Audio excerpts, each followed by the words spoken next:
नमस्ते अनि स्वागत छ तपाईहरुलाई मेरो नेपाली सादा रेसिपीमा। आजको रेसिपीमा मैले सेल रोटी बनाउने रेसिपी तपाईहरुलाई सिकाउँदै छु।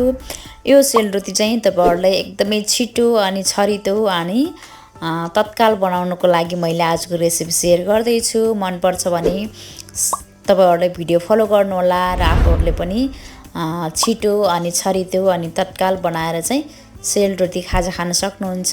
अनि तपाईहरुलाई आजको रेसिपी कस्तो लाग्छ सल्लाह सुझाव दिनु होला। म चाहिँ आजको सेल रोटी बनाउने सुरु गर्छु। मैले यहाँनेर सुरुमा राइसको कपबाट 4 कप चामल लिउँछु अनि यसलाई राम्रोसँग धोइ पखाली गरी 3-4 चोटी धमिलो पानी जान्जेलसम्म धुएर मैले यसलाई नसुकाएर चामल नभिजाएर एकैचोटी मिक्सरमा पिस्ने छु। र तपाईहरुसँग मिक्सर छैन भने पनि सिलौटोमा पिस्न सक्नुहुन्छ। सिलौटोमा पिस्दा पनि एकदमै राम्रो हुन्छ। मिक्सरबाट हल्का छिटो हुन्छ भने सिलौटोबाट अलिकति टाइम लाग्ने हो। मैले चामल राखे, त्यसपछि चिनी राखे।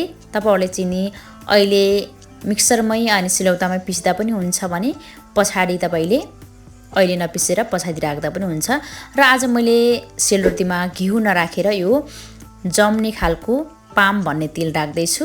तपाईहरुले चाहिँ छ भने घिउ राख्न सक्नुहुन्छ, तर तेलबाट पनि सेलरोटी नबन्ने भन्ने हुँदैन, बनिहाल्छ। त्यसैले हल्का आफूलाई कति आवश्यक पर्छ त्यही अनुसारको तेल राख्ने अनि राम्रोसँग 1-2 चोटी पिसिदिने। अनि यसको पिठो चाहिँ यो मात्रै नभएर यसमा सुजी पनि मिक्स गर्नुपर्ने छ। त्यसैले चामल र सुजीको एकदमै मिठो सेलरोटी बन्ने गर्छ। र अहिले पिठो गिलो भए पनि पिठो सारो भए पनि अहिले एकछिनपछि सबै पिसिसकेपछि हामीहरुले यसमा सुजीको पिठो मिक्स गर्नुपर्ने छ। त्यसैले मैले अगाडि जस्तै गरेर तेल र घिउ पिस्दै छु। अहिले चाहिँ मैले चिनी राखिन, त्यो चाहिँ तपाईहरुले यसरी पनि पिस्न सक्नुपर्छ भनेर मैले चाहिँ तपाईहरुलाई भनेको। र यसरी पिसिसकेपछि कतिको बनाउने हो, आफूलाई काँडेदार सेलरोटी खान मन छ कि कस्तो खान मन छ त्यही अनुसारको तपाईले पिठोलाई खस्रो मसिनो बनाउन सक्नुहुन्छ। काँडेदार सेलरोटी बनाउने हो भने अलिकति पिठो खस्रो बनाउनु पर्छ, तर काँडा ननिस्किएको भए पनि सेलरोटी खान मन छ भने हल्का मसिनो गराउँदा पनि केही फरक पर्दैन। यसरी फेरि पनि मैले थोरै पानी राखेर हल्का मसिनो बनाउँदै छु। र यसमा मैले सुजी पनि मिक्स गर्नुपर्ने हो। हेर्न सक्नुहुन्छ चामल चाहिँ पिसेर रेडी भइसक्यो। अब मैले अगाडि पिसेको चामलको पिठो अनि यसलाई चाहिँ एकै ठाउँमा राख्छु। र तपाईले फेरि पनि आफूले हातैले छामेर यसको पिठो पनि विचार गर्न सक्नुहुन्छ कतिको मसिनो भयो, कतिको खस्रो बनाउने भनेर। अब मैले यसलाई अलि ठुलो अलि खुल्ला भाँडामा राख्छु।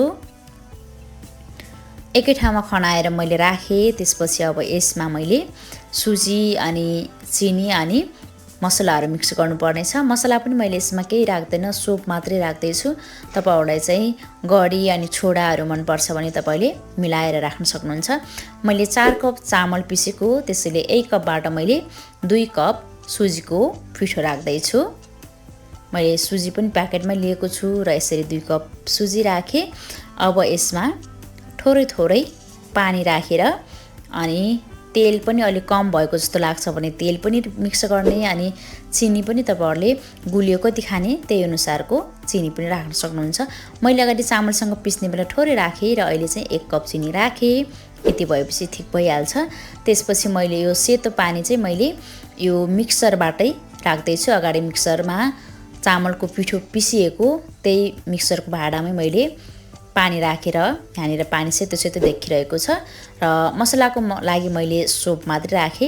अब सुजी र चामललाई राम्रोसँग मुछेर यसको पिठो ठिकको बनाए मैले। हेर्न सक्नुहुन्छ पिठो धेरै गिलो पनि हुनु हुँदैन र एकदमै सारो पनि हुँदैन। यसरी चलाउने बेला हल्का चाम्रो जस्तो देखिन्छ, चाम्रो मानिन्छ। तपाईहरुले आफूले मुछ्दै जानुभयो पनि थाहा भइहाल्छ। र मलाई चाहिँ यसमा तेल हल्का कम भए जस्तो लाग्यो, त्यसैले मैले तेल राख्दै छु। तपाईहरुसँग छ भने मैले भनिसके घिउ राख्नु होला, घिउले झन् स्पेशल हुन्छ। तर तेलले पनि सेलरोटी नबन्ने भन्ने चाहिँ हुँदैन, बनिहाल्छ। अब मैले यसरी सेलरोटीको पिठो रेडी गरिसके। हेर्न सक्नुहुन्छ यतिको बनाउने, आफै पनि पिठो नबगोस् र यसरी छुने बेला यस्तो खालको बनोस्। र मैले पिठो रेडी गरिसके। त्यसपछि मैले अब किटको कराई तताएँ अनि मैले सनफ्लावर तेल युज गर्दैछु।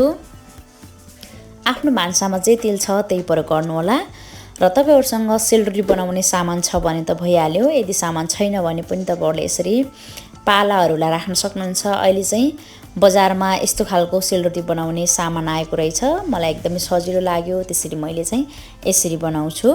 अनि तेल राखिसकेपछि यसलाई बसालिदिने यो भाँडालाई। यो माटोबाट बनेको भाँडा हो। त्यसपछि तेल अलिकति जुन त्यो भाँडाको प्वाल देखिरहेको हुन्छ त्यहाँसम्म राख्दा केही फरक पर्दैन। मैले तेललाई तताएँ अनि मैले पिठो राख्नको लागि मैले चाहिँ हातबाट नभएर यो तेलको प्लास्टिकको पोकाबाट सेलरोटी घुमाउन सजिलो लाग्छ मलाई, त्यसैले मैले यसैमा राख्दै छु। यसमा चाहिँ थोरै थोरै राख्ने र एउटा हातले मुनितिर उसको प्वाल बुझेर समात्ने प्लास्टिकलाई र अर्को हातबाट चाहिँ यसरी पिठो राख्ने। मैले मुछेको पिठोलाई पनि भिजाएन र चामललाई पनि भिजाएन, छिटो छिटो बनाउँदै छु र मेरो सेल कस्तो बन्छ हेर्दै जानुस्। र तेल तातिसकेपछि मैले सुरुमा तपाईहरुलाई यहाँनिर देखाउँदै छु, सुरुमै राखेको हो र तेल चाहिँ अलि तताउनु नै पर्छ र सेलरोटी राखिसकेपछि यो पिठोको भाँडालाई चाहिँ यसरी उसको प्वाल बुझिने गरी एउटा हातले छोप्नु पर्ने छ। त्यसपछि हेर्न सक्नुहुन्छ मेरो सेलरोटी चाहिँ एकदमै राम्रो बनिसक्यो र यो सेलरोटी पाक्यो पाकेन भने चाहिँ यो सेतो पिठो कलर चेन्ज भएर रातो रातो बनिहाल्छ। त्यसपछि पाक्यो नपाक्यो तपाईहरुले पनि छुट्याइहाल्नुहुन्छ। यसरी हल्का वरपर घुमाउँदै चलाउँदै गर्ने अनि मुनितिर रातो रातो भए जस्तो देखिसकेपछि यसलाई यसरी पगडेर अर्कोपट्टि पल्टाएर पकाउन सक्नुहुन्छ।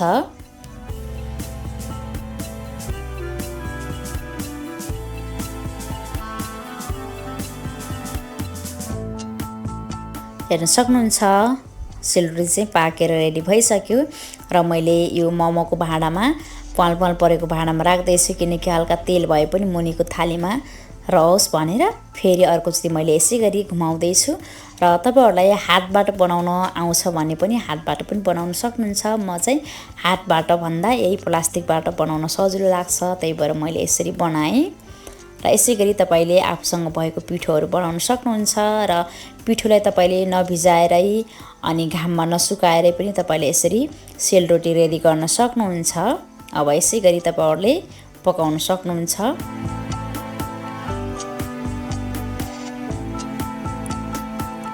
मैले चाहिँ सबै सेलरोटी यसै गरी पकाइसके र बाँकी पिठो भएको सेलरोटी पनि पकाउने छु। तपाईहरुलाई आजको मेरो रेसिपी कस्तो लाग्यो सल्लाह सुझाव दिनु होला र तपाईहरुलाई खुर्माको अनि फिनीको रेसिपी हेर्न चाहनुहुन्छ भने स्क्रिनको भिडियो क्लिक गर्नु होला अनि हेर्नु होला भन्दै छुट्टिन्छु। Bye bye.